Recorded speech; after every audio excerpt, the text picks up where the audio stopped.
একটা একটা দুঃসংবাদ আছে। যারা আমাকে ভেঙে চুরে টুকরো কাছের মতো ছড়িয়ে দিতে চেয়েছিল তাদের জন্য। দুঃসংবাদটি তাদের জন্য যারা ভেবেছিল আমি হোঁচট খেয়ে পড়ে গেলে আর কখনো উঠে দাঁড়াতে পারবো না, মুখ থুবড়ে পড়ে থাকবো গা ঘিনঘিনে কাঁথায়। আমাকে ছিঁড়ে কাগজের মতো কুচি কুচি করে হাওয়ায় ভাসিয়ে দিলে আমি হারিয়ে যাব দিকশূন্যপুর।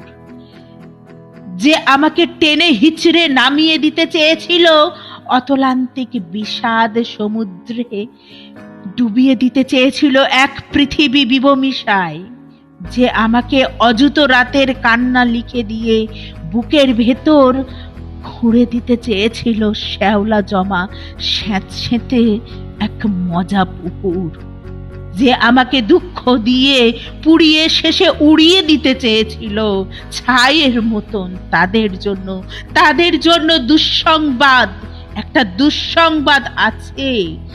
আমি এখন পাখির মতন, আমায় ছিঁড়ে কুচি কুচি ভাসিয়ে দিলে এখন আমি ডানা মিলে আকাশ জুড়ে উড়তে জানি। কাটা যায় না, ভাঙা যায় না। আমি এখন জলের মতন ভেসে যেতে যেতে হঠাৎ জলোচ্ছ্বাসে ভাসিয়ে দিতে আমিও জানি ছড়িয়ে থাকা টুকরো কাচের শরীর থেকে দুফলা এক ছুরি হতে আমিও জানি এই যে মানুষ দুঃখ দিতে, দুঃখ ভীষণ, সেও জানুক আমি এখন হাসতে জানি। শ্যাওলা জমা পুকুর জুড়ে আমি এখন রোদের মতো ভাসতে জানি। প্রস্থানের গল্প লিখেও ইচ্ছে হলেই আবার ফিরে আসতে জানি।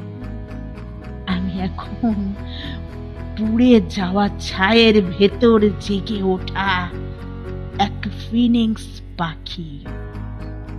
আমি এখন মৃত্যু মেরে বাঁচাতে জানি।